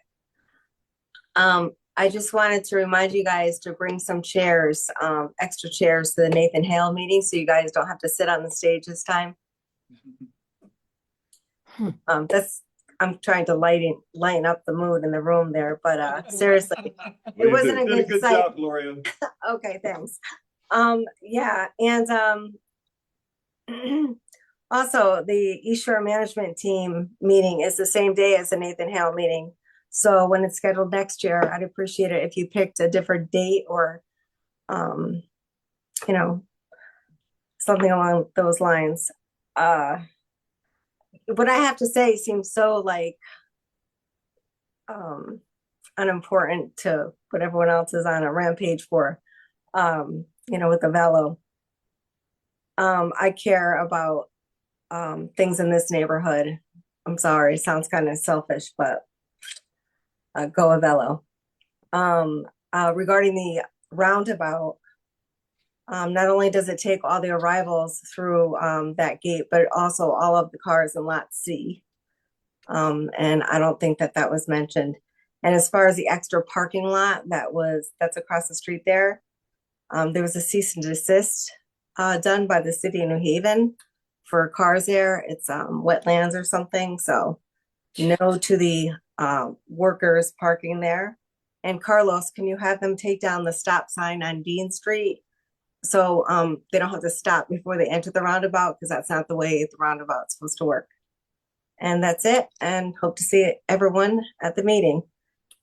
And Thank you. I also hope to keep the meeting on the agenda and not go off, into issues that don't affect the community. Community meeting, Nathan Hill.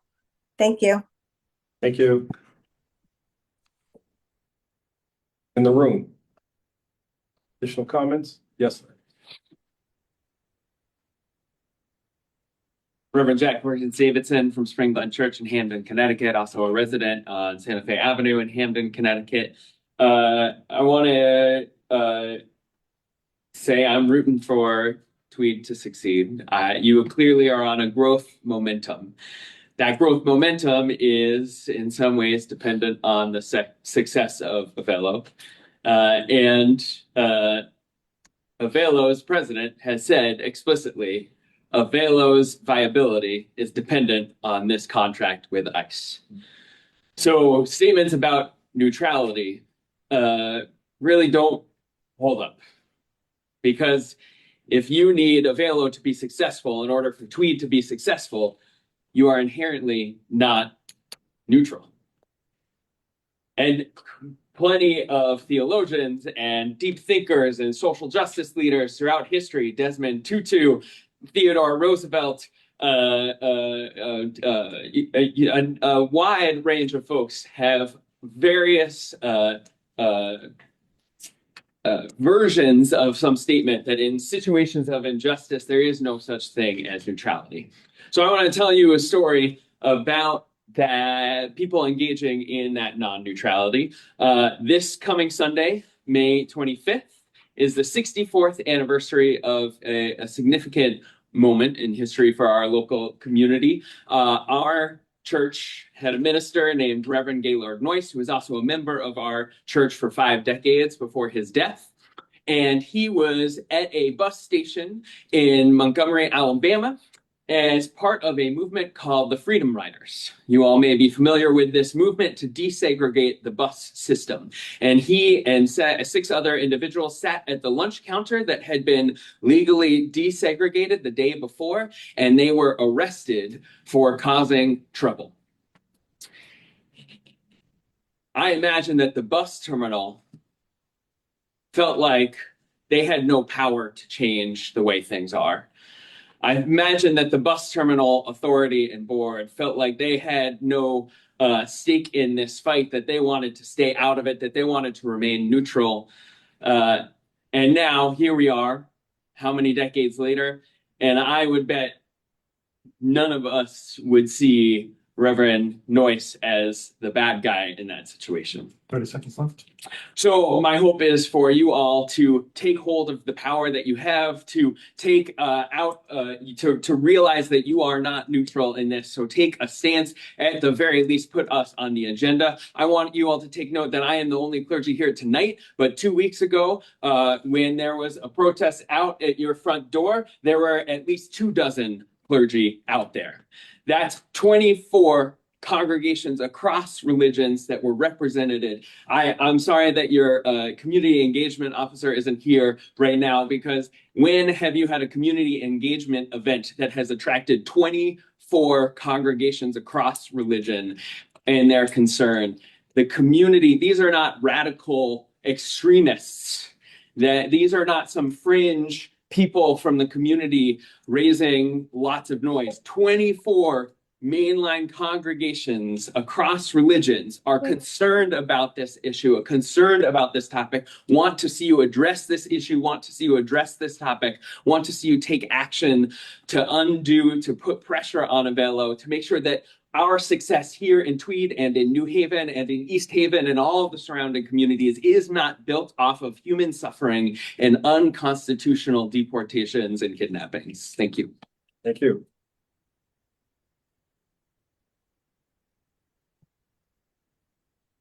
Lorena Vegas, are you?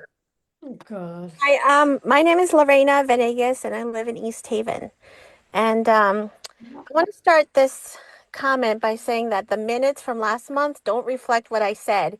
And I think you should start taking verbatim minutes, because somebody put that I was arguable or arguing, and that's not what I do when I do public comment. So I want a correction on that, and you can go get the recording and record that. So let's begin. Number one, Avelo Airlines is a total gimmick. And those coupons that you use and that people are using are based off the money losses that Andrew Levy is saying that he has. That money, he's already in the hole for more than $50 million.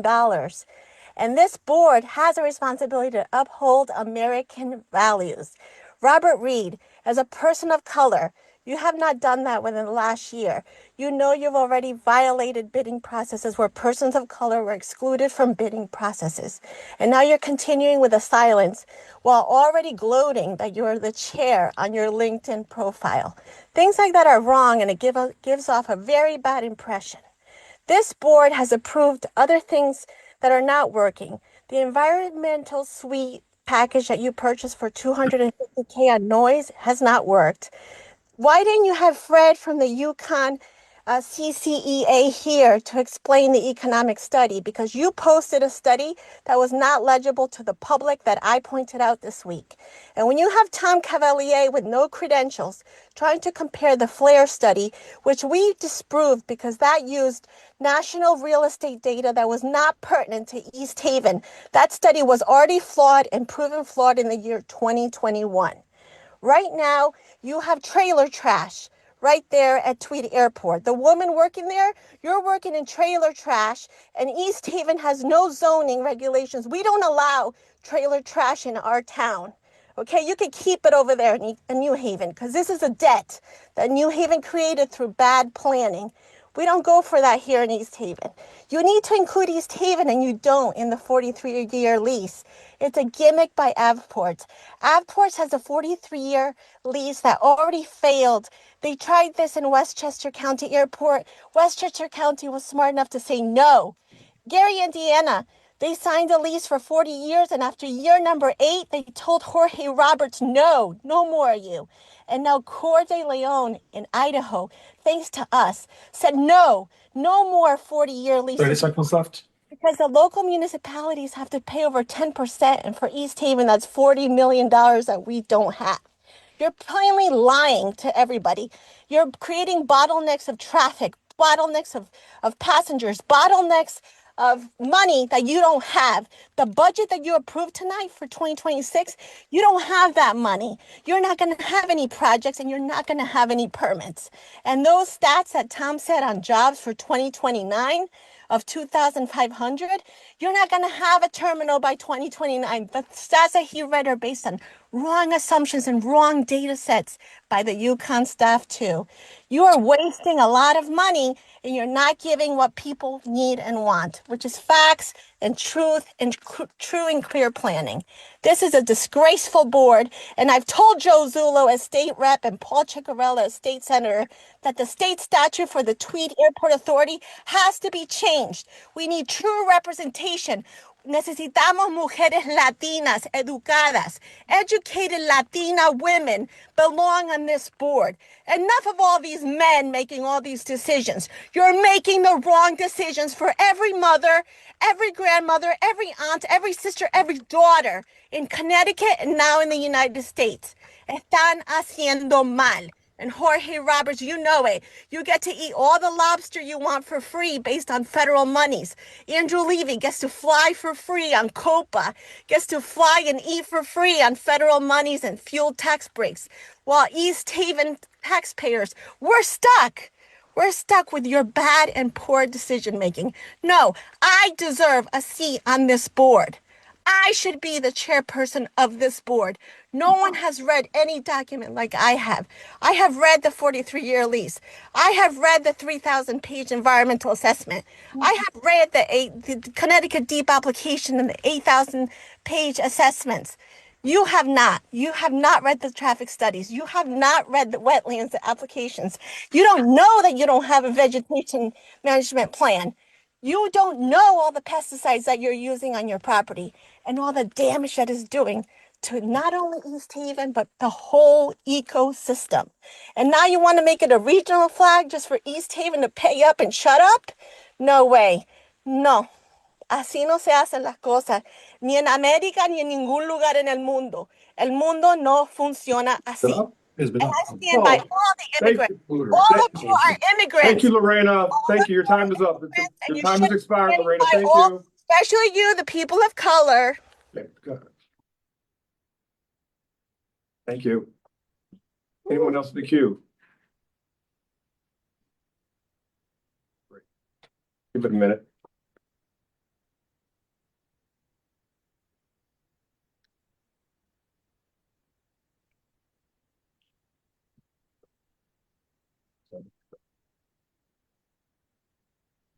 No other comments? I'm going to motion for adjournment. Okay, moved. Thank you very much. Meeting is adjourned.